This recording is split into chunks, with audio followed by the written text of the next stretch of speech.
บรรยากาศหมอกควันสุดยอดมานี่ลง YouTube บาทนี่โอ้ยยิ่งกว่าเวียดนามโตบาทนี่คือหนาวเท่าบาทคักอีหลีถึงว่าคักอีหลีบาท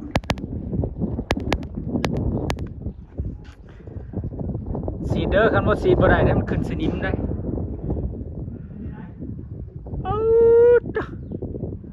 บรรยากาศเวียดนามมาเห็นเลยบ่คักตลาดหน่อยก็มาแต่บ่เห็นฮอดตลาด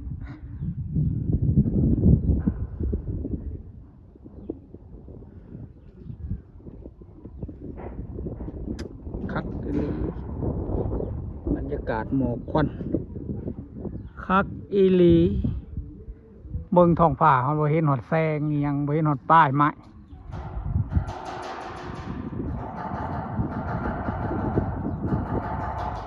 อย่าไปหาเคาะเดี๋ยวขี่กระเด็นใส่ตาขี่เสื่อม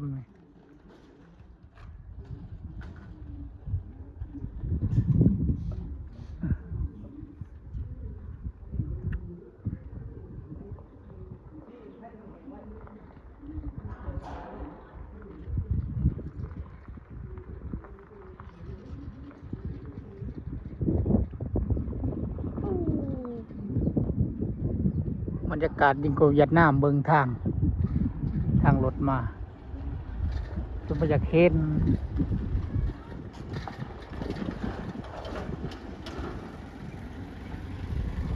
เบิ่งสายไฟพี่น้องเวียดนาม2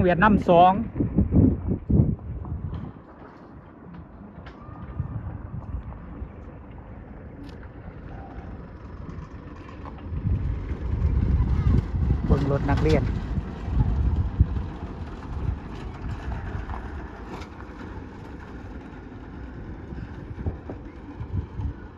บรรยากาศคักเอหลี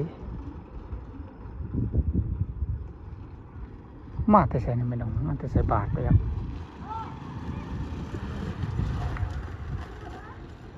บรรยากาศทางใต้นำสายไฟไปสุดยอดเวียดนาม2กับป้าตอนนี้เวลาประมาณ7 โมงกว่าถึง8 โมงบรรยากาศคักอีหลีเบิ่งรถวิ่งบนถนนฉันไม่อยากเห็นนักเรียนไปโรงเรียนบรรยากาศนักเรียนไปโรงเรียนเบิ่งหลังคาเรือนนี่ตึ๊บอันนี้เฮ็ดใหม่เฮ็ดเองอันนี้เฮ็ดใหม่เพิ่งการก่อสร้างขึ้นยังไม่ทันได้แล้วอยู่บรรยากาศใหม่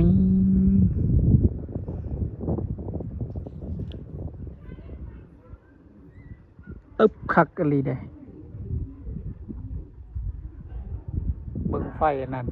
หลังคาเรือนนิดเดียวนี่สังกะสีมุงน่าเสาไฟฟ้าต้นที่2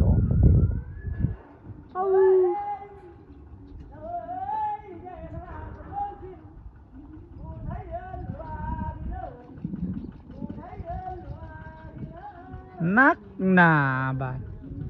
เบิ่งมุงเฮือนนี่เฮือนใหม่นี่มืดตึ๊บขึ้นไปอยากเห็น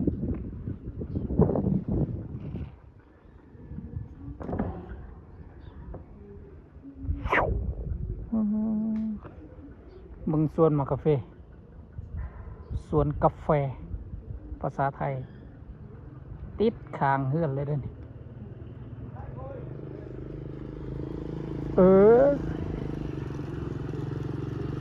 รถวิ่งบนถนนจะไม่อยากเห็นไปได้ใกล้แล้วใกล้ทัวร์ไปนี่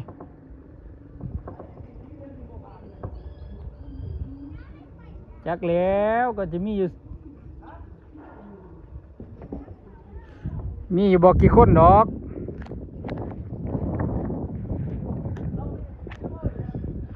เซ็ตตกอีกแล้วมัน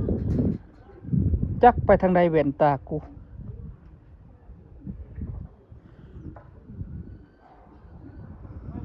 ฮะ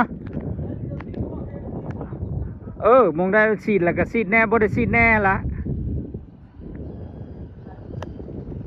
โยก